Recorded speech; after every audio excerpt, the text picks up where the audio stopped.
The most dangerous mistake a person can make is believing they already know who deserves respect. The afternoon sun hung low over Highway 81, bathing the quiet gas station in warm amber light as families filled their tanks, truck drivers stretched their legs, and travelers hurried inside for coffee before continuing their journeys across the state. It looked like an ordinary stop, the kind of place where strangers crossed paths for only a few minutes before disappearing forever. Yet sometimes history changed in places no one expected. A dark blue SUV rolled slowly beside Pump 6 before coming to a smooth stop. Behind the wheel sat Naomi Carter, a black woman in her early 50s whose calm expression never demanded attention. She wore a simple navy blazer over a light gray blouse, comfortable slacks, and sensible shoes. There was nothing flashy about her appearance, nothing that announced status or power. Her hair was neatly styled, and she carried herself with the quiet confidence of someone who had spent years solving difficult problems without ever raising her voice. She stepped out of the vehicle, glanced toward the horizon, and inhaled the warm summer air. For the first time all day, she allowed herself a small smile. Her schedule had been relentless since dawn, and this brief stop for fuel was the only pause before another meeting waiting nearly 100 miles away. She reached for the gas nozzle while checking the time on her phone. Several missed calls appeared on the screen, but she silenced them again. Today required discretion, not attention. Across the parking lot, Officer Ethan Brooks pulled into the station in his patrol cruiser. His eyes scanned every vehicle automatically until they settled on Naomi's SUV. Something about the government-style license plate caught his attention. His expression hardened almost instantly. Without gathering facts or asking questions, he allowed assumptions to fill the empty spaces. He stepped out of his cruiser, adjusted his duty belt, and walked toward the pump with measured confidence. Nearby customers gradually noticed the uniform and instinctively looked up from their own errands. Ethan stopped only a few feet away. "Ma'am," he said sharply, "step away from the vehicle." Naomi slowly turned toward him, keeping both hands visible. "Good afternoon, officer," she answered politely. "Is there a problem?" Ethan ignored her question. His eyes moved from the vehicle to her face and back again as though he had already reached his conclusion. "Who does this SUV belong to?" he demanded. "The state of Franklin," Naomi replied evenly. "I'm authorized to operate it." Ethan let out a skeptical laugh that several nearby customers overheard. "I'm going to need something a lot more convincing than that." Naomi nodded without showing irritation. "I'd be happy to explain everything if you'll allow me a moment to retrieve my identification." Instead of waiting, Ethan took another step forward. "Don't move." The atmosphere shifted almost immediately. Conversation stopped. A teenage cashier watched through the front window. A retired couple paused beside their pickup truck. Someone quietly lifted a cell phone, sensing that something unusual was unfolding. Naomi remained perfectly still. Her heartbeat stayed steady even as she noticed more eyes turning toward them. She had experienced moments like this before. Experience had taught her that dignity often spoke louder than outrage. "Officer," she said gently, "there's no need to rush. We can clear this up together." Ethan interpreted her composure as defiance rather than cooperation. "Turn around," he ordered. "For everyone's safety." Naomi looked directly at him, not with fear or anger, but with unmistakable disappointment. "Are you certain you've verified everything before making this decision?" she asked quietly. Ethan never answered. The metallic click of handcuffs echoed across the gas station, and an uneasy silence settled over the crowd as dozens of strangers watched a woman they believed they understood, unaware that within minutes an approaching convoy would force every assumption in that parking lot to collapse. The silence that followed seemed louder than the traffic rolling along the highway. Naomi Carter neither resisted nor argued as Officer Ethan Brooks completed his procedure exactly as he believed it should be done. Her expression remained composed, but her eyes quietly observed everything around her. She noticed the teenager inside the convenience store lowering a box of bottled drinks to watch through the window. She noticed an elderly couple exchanging uncertain glances beside their recreational vehicle. She noticed the young father gently guiding his little daughter a few steps farther away, trying to shield her from the growing tension without fully understanding what was happening. Every face reflected a different emotion: curiosity, confusion, sympathy, judgment. Ethan interpreted their attention as silent approval. In his mind, he was demonstrating confidence. He believed hesitation would only weaken authority. He spoke loudly enough for everyone nearby to hear. "We have to verify who people really are," he announced. "Anyone can make claims." Naomi looked toward him calmly.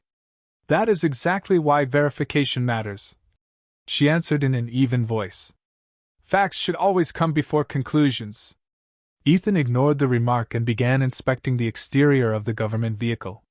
He circled it slowly, writing notes into a small electronic tablet, while occasionally glancing back toward Naomi as though expecting her composure to crack. It never did. The afternoon breeze carried the faint scent of gasoline mixed with fresh coffee drifting from inside the store. A delivery truck eased into another pump, and its driver stepped down before freezing at the unusual scene. Within moments, another customer quietly raised a cell phone. Then another. Without anyone saying a word, the parking lot transformed into an audience. Naomi understood that every passing second increased the number of witnesses. She also understood something few others did. Moments of public misunderstanding often traveled much faster than moments of public truth. Her phone vibrated again inside her blazer pocket.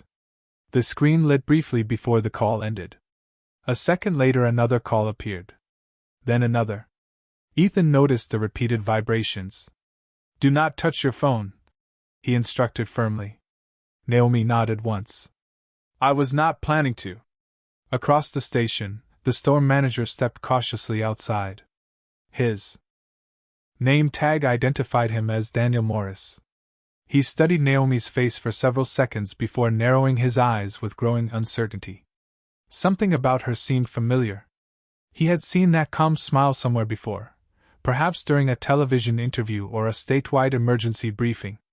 The memory hovered just beyond reach. Before he could say anything, Ethan signaled for him to remain back. Daniel reluctantly stopped where he was. Naomi offered him a reassuring glance, silently encouraging him not to become involved. Her dignity remained intact because she refused to let frustration choose her words. She had spent years reminding public servants that leadership was measured most clearly during uncomfortable moments, and now that lesson was quietly being tested in front of strangers. Ethan requested additional information through his radio, sounding increasingly confident as dispatched search vehicle records. The reply did not arrive immediately. Static filled the brief silence instead. He frowned impatiently. "That is strange," he muttered under his breath. Naomi lifted her eyes toward the distant highway where sunlight reflected against the pavement. Far beyond the next overpass, barely visible through the summer haze, several tiny flashes of blue emergency lights appeared one after another before disappearing behind a line of passing trucks. No one else in the parking lot seemed to notice them yet. Naomi did. She quietly exhaled, not with relief, but with the calm certainty that the truth had finally begun its journey toward the gas station. The distant flashes disappeared behind another stream of passing traffic, leaving the parking lot wrapped once again in uneasy uncertainty. Officer Ethan Brooks remained focused on the scene directly in front of him, convinced that patience would eventually prove him right. Dispatch still had not returned the information he expected, and the unexpected delay only strengthened his suspicion rather than weakening it. He looked toward Naomi Carter with narrowed eyes. "Interesting," he said. "If everything is exactly as you claim, this should have been verified by now." Naomi met his gaze without the slightest hint of frustration. "Sometimes the truth takes longer than assumptions," she replied softly. "It is still worth waiting for." Her calm answer drew another round of quiet whispers from the growing crowd. A middle-aged woman filling her sedan leaned toward her husband and quietly admitted that the woman in handcuffs did not seem frightened or dishonest. She seemed patient. A delivery driver standing near the diesel pumps nodded in agreement. "She talks like someone who knows something the rest of us do not," he murmured. Daniel Morris continued studying Naomi from the entrance of the convenience store. The feeling of recognition became stronger with every passing second. He remembered seeing her face during televised press conferences after severe storms had swept across the state the previous spring. She had spoken without panic while reassuring thousands of families that emergency crews were already moving into affected communities. The voice, the posture, even the measured way she answered difficult questions all felt strangely familiar. Daniel reached into his pocket and quietly unlocked his phone, searching through recent state news articles without drawing attention to himself. A teenage customer standing beside him glanced at the screen, then back toward Naomi, unsure what Daniel was trying to confirm. Meanwhile, Ethan walked around the sport utility vehicle once more. The state-issued plates, the official inspection sticker, and the immaculate condition of the vehicle all suggested careful government maintenance, yet he continued searching for evidence that supported the conclusion he had already accepted. Confirmation felt more comfortable than reconsideration. He opened the driver's side door just enough to look inside. Everything appeared remarkably organized. A leather portfolio rested neatly on the passenger seat beside a sealed folder bearing an official state emblem. Ethan paused for a brief moment before closing the door again. Something about the emblem looked authentic, but instead of questioning his own assumptions, he convinced himself that appearances could be misleading. Naomi watched him quietly. "Officer," she said with genuine sincerity, "every public servant eventually faces a moment that defines the rest of a career. Usually it is not the difficult decision people remember. It is whether that decision was made with humility." Ethan folded his arms. "I make decisions based on instinct." Naomi slowly shook her head. "Instinct is valuable. Verification is essential." Another call illuminated her phone inside her pocket before fading away unanswered. At almost the same moment, Daniel suddenly stopped scrolling through his screen. His eyes widened. The news photograph displayed exactly the same composed woman standing only a few yards away. His heartbeat quickened as he looked from the image back to Naomi, then toward Ethan. Before he could speak, a low rumble echoed across the highway. Several motorists turned toward the sound. This time the blue emergency lights did not disappear behind traffic.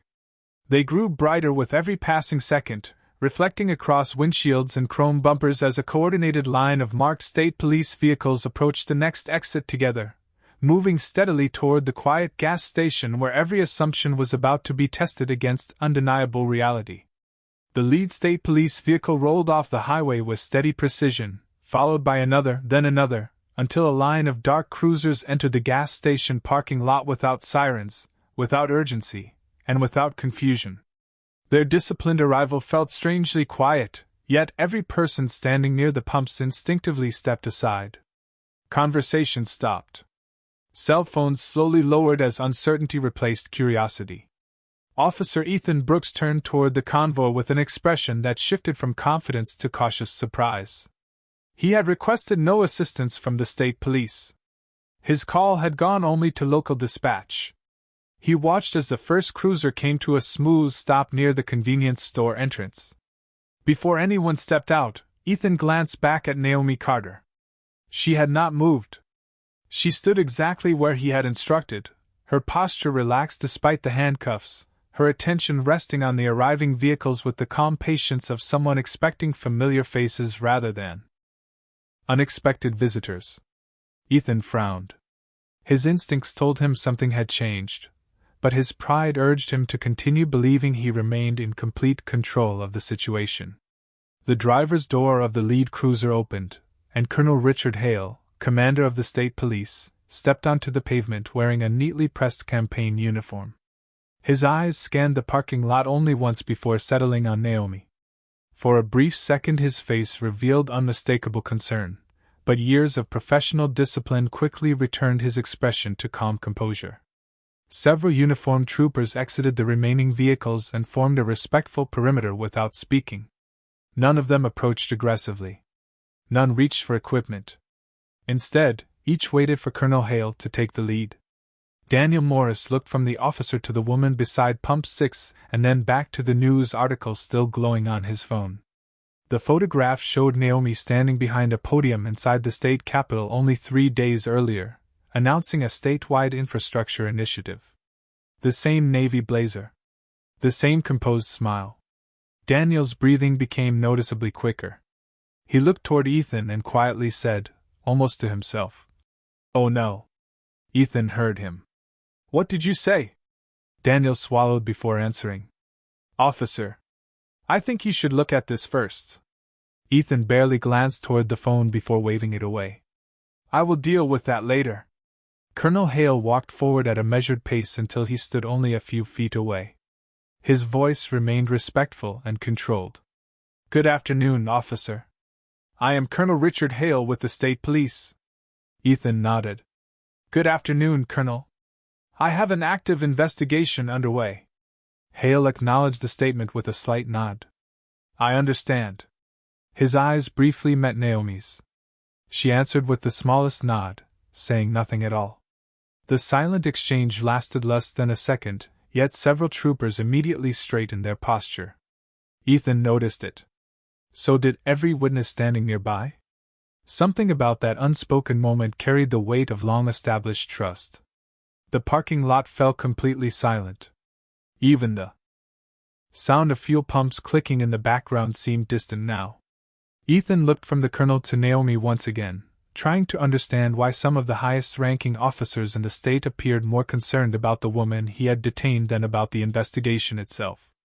For the first time since stepping out of his cruiser, certainty abandoned him. Questions he had never considered began forming faster than answers.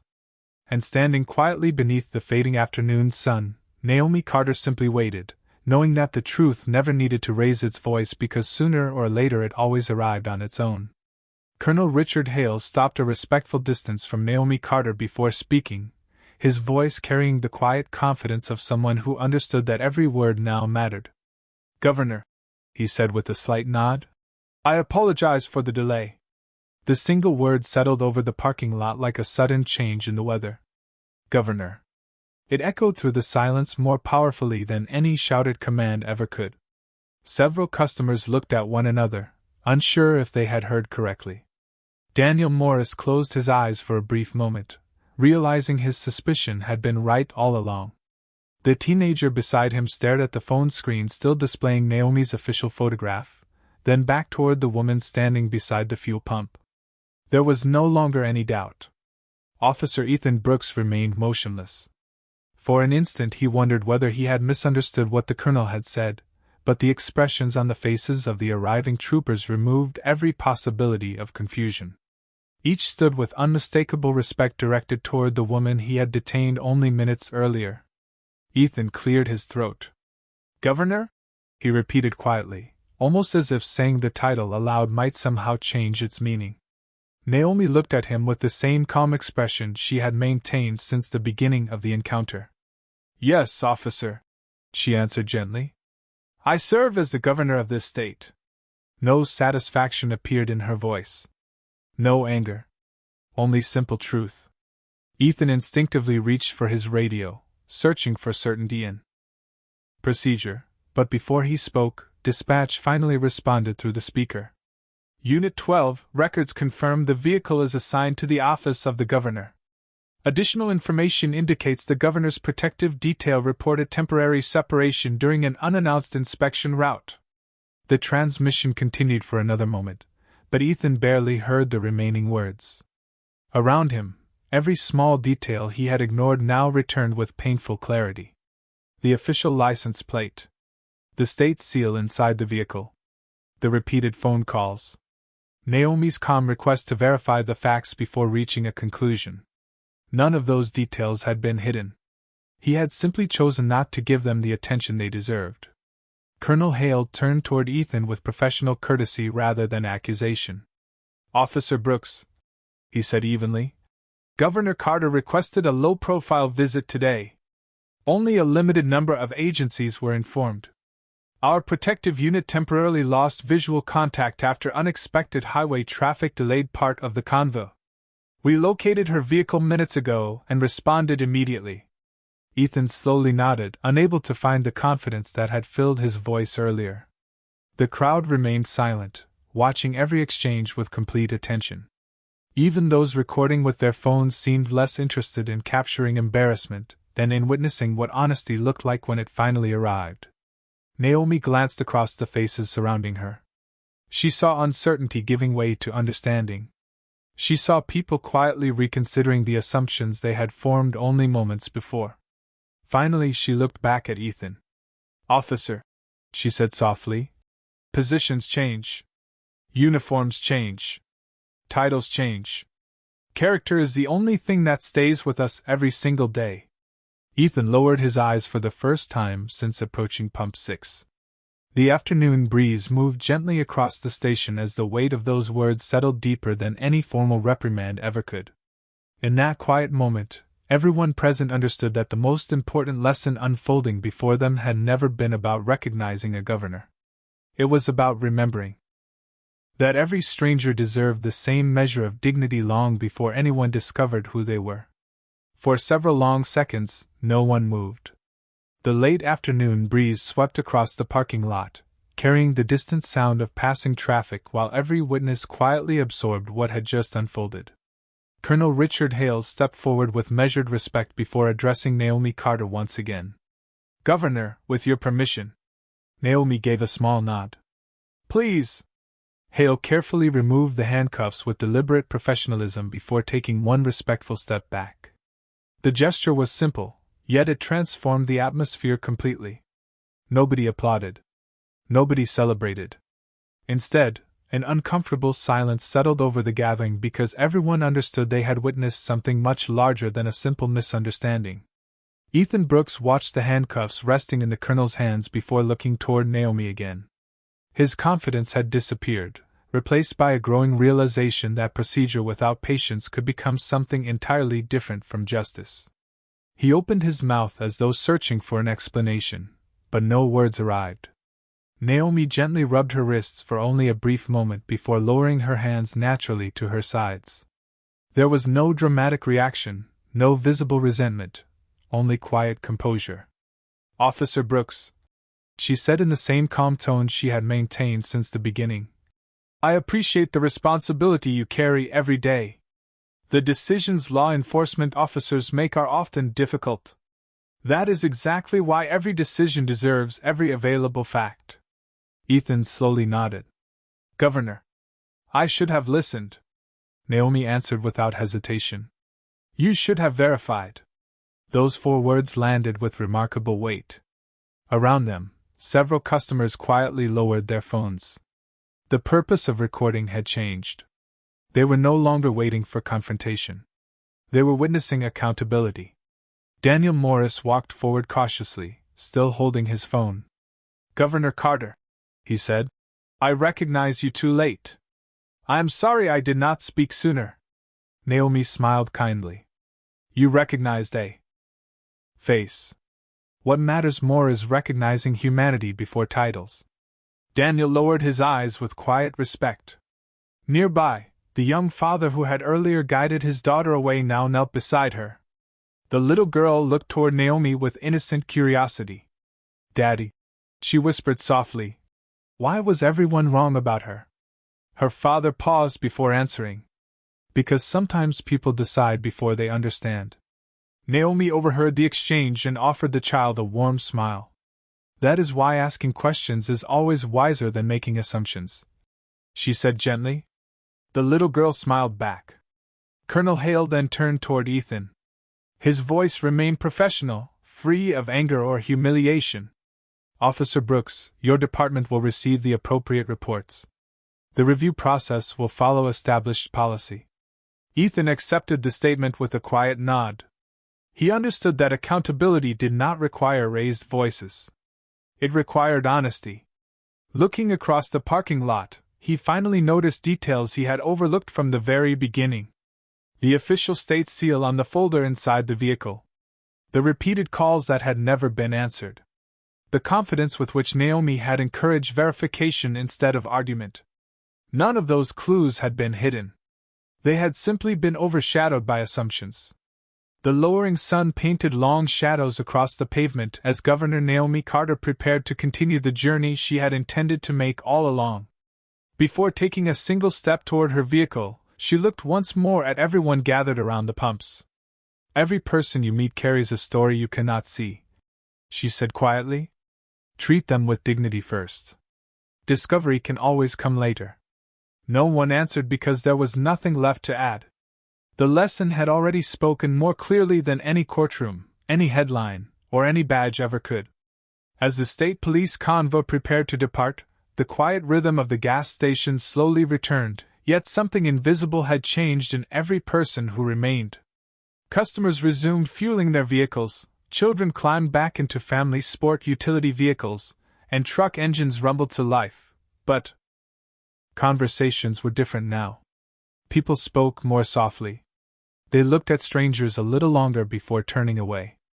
Governor Naomi Carter walked toward her vehicle, then paused beside the driver's door when Colonel Richard Hale approached once more. "Governor," he said respectfully, "the security team has adjusted today's schedule. We can escort you directly to the Capitol if you prefer." Naomi smiled appreciatively before shaking her head. "Thank you, Colonel, but I would rather continue exactly as planned. If today's visit taught us anything, it is that reality cannot be understood from behind a conference table alone." Hale nodded with quiet understanding. "Very well. We will remain nearby."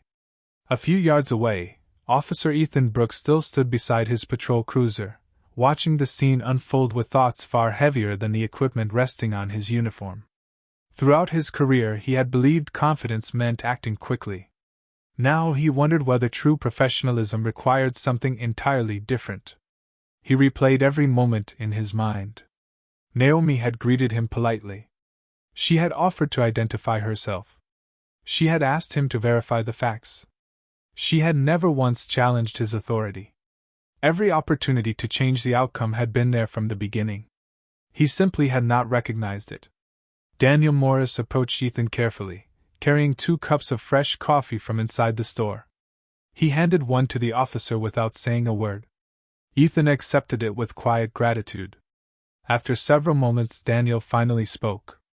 "I almost said something when I recognized her." Ethan looked down at the cup in his hands. "I almost listened when she asked me to verify." Neither man tried to excuse what had happened. They simply acknowledged the truth. Nearby, the young father lifted his daughter into the back seat of their family vehicle. Before closing the door, the little girl looked toward Naomi one last time and waved. Naomi returned the wave with the same warm smile she had offered earlier. The child would probably remember that smile much longer than she remembered the uniforms or the flashing lights. Colonel Hale quietly instructed several troopers to conclude their documentation while ensuring every required report would be completed according to policy. No dramatic announcements were made. No public criticism was delivered. Accountability would follow established procedures because justice built on integrity never depended upon public humiliation. Naomi opened the driver's door before turning back toward Ethan one final time. "Officer Brooks," she said gently. He immediately faced her. "Yes, Governor. One difficult day does not have to define an entire career. What defines a career is whether someone learns after the difficult day has passed." Ethan slowly nodded, the weight of her words settling deeper than he expected. "I will remember that," Naomi answered with quiet sincerity. "I hope you remember it for every person you meet, not because they might hold public office, but because they might simply deserve the respect every human being deserves." With that, she entered the vehicle and started the engine. The state police convoy followed at a respectful distance as the dark blue sport utility vehicle pulled away from the gas station and disappeared onto the highway, leaving behind a parking lot that looked exactly the same as it had 1 hour earlier, yet carried a lesson that none of its witnesses would ever forget. The following Monday morning, the state capitol stood beneath a clear blue sky as employees, legislators, and visitors moved through its marble halls with the familiar rhythm of another busy week. Inside the governor's office, Naomi Carter sat at a long conference table reviewing transportation proposals, emergency preparedness updates, and budget recommendations waiting for her approval. Nothing in her schedule reflected the events that had unfolded at the gas station only days before. She had made no public statement, scheduled no press conference, and offered no interviews. Her focus remained exactly where it had always been, serving the people who had elected her. Across town, however, the incident had already entered the formal review process required by department policy.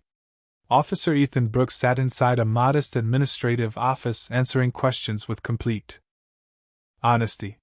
He described every decision exactly as it had happened. He did not attempt to change details or shift responsibility onto anyone else. He acknowledged that he had acted before verifying essential information and admitted that assumptions had influenced his judgment more than evidence. The investigators listened carefully, asking professional questions while reviewing dispatch recordings, vehicle records, and body camera footage. Their purpose was not to embarrass anyone but to understand whether established standards had been followed. Accountability, they reminded one another, only carried meaning when it was fair, thorough, and impartial. Later that afternoon, Colonel Richard Hale arrived at the Capitol for a scheduled meeting with Governor Carter. After discussing routine security matters, he paused before closing his folder. "Governor," he said respectfully, "many people expected you to request disciplinary action personally." Naomi looked out the window toward the Capitol grounds where schoolchildren were beginning a guided tour. "If I begin deciding individual personnel matters," she answered quietly, "then I stop trusting the institutions I ask citizens to trust every day." Hale nodded. "So you intend to let the process continue on its own?" Naomi smiled. "Justice becomes strongest when it belongs to everyone equally, not when it depends upon who happens to be involved." Meanwhile, news of the encounter spread quietly among law enforcement agencies, not because dramatic headlines demanded attention, but because instructors recognized its value as a teaching example. Training supervisors discussed the importance of slowing down, asking questions, and separating observation from assumption. Recruits studying professional ethics reviewed the case without focusing on titles or public office. Their instructors asked a simpler question instead. "Would your decision have been different if the person had remained completely unknown?" That question lingered in classrooms long after the lesson ended. Ethan heard about those discussions several days later. Rather than feeling defensive, he accepted them as an opportunity to become the officer he had believed he already was. He began reviewing departmental policies more carefully, participating in additional communication training, and reminding younger officers that confidence should never replace curiosity. Every encounter deserved fresh attention. Every citizen deserved patience. Every decision deserved verification. At the same gas station where everything had begun, Daniel Morris noticed that customers still occasionally mentioned the unusual afternoon they had witnessed. Some remembered the flashing lights. Others remembered the silence. But nearly everyone remembered the dignity with which one woman had responded when misunderstandings surrounded her. Long after the patrol cars and government vehicles had disappeared, that quiet example remained. It reminded everyone who heard the story that genuine leadership did not demand recognition, and authentic justice did not grow louder when challenged. Instead, it stood patiently beside the truth until the truth finally caught up. Several months passed before Officer Ethan Brooks found himself returning to the same gas station along Highway 81. The season had changed. The summer heat had given way to a cool autumn afternoon, and golden leaves drifted across the parking lot as travelers stopped for fuel and coffee before continuing their journeys. The station looked almost exactly as it had on that unforgettable day, yet for Ethan, everything felt different. He parked his patrol cruiser near the same fuel pump and remained seated for a moment, quietly reflecting on how a single decision had altered the way he viewed every interaction afterward. The formal review had concluded weeks earlier. Additional training had been required. New performance expectations had been established. More importantly, Ethan had accepted every recommendation without resentment because he understood that accountability had become an opportunity rather than a punishment. Since then, every traffic stop, every conversation, and every investigation had begun with the same silent reminder. Verify first.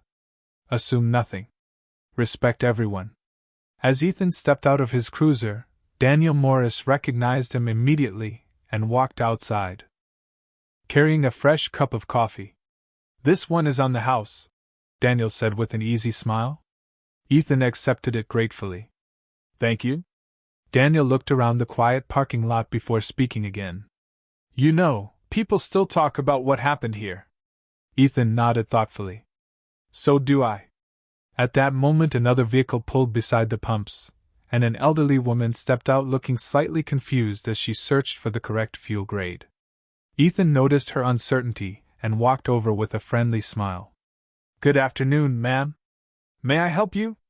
She smiled with visible relief. I would appreciate that very much. Ethan patiently explained the pump options, answered her questions, and wished her a safe trip before returning to his cruiser. The exchange lasted less than 3 minutes, yet Daniel noticed something important. Ethan never rushed. He never assumed. He simply listened. Across town, Governor Naomi Carter addressed a group of newly hired public employees during their orientation at the Capitol. As she concluded her remarks, she shared one final thought that required no names and mentioned no specific incident. The authority entrusted to you is never proof that you are more important than the people you serve, she said calmly. Real leadership begins the moment another person feels respected in your presence. The audience responded with quiet applause, not because the words were dramatic, but because they felt true. Later that evening, the sun dipped below the horizon as headlights stretched across the highway in long lines of light. Thousands of strangers continued passing one another every day, each carrying unseen responsibilities, private struggles, quiet hopes, and untold stories. Most would never know each other's names. Yet every encounter offered the same simple choice: to judge before understanding, or to pause long enough for truth to speak. The events at one ordinary gas station had never really been about a governor, a police officer, or flashing emergency lights. They had been about something every person could choose long before titles, uniforms, or positions ever entered the picture. Respect offered first. Facts gathered carefully. Judgment reserved until understanding arrived. Because in the end, a badge may grant authority, an elected office may grant responsibility, and a title may earn recognition, but character is revealed only in the quiet moments when no one believes another person's story is worth hearing. And perhaps the strongest form of justice is not found in the moment someone is proven wrong, but in the moment they choose to become better than they were the day before.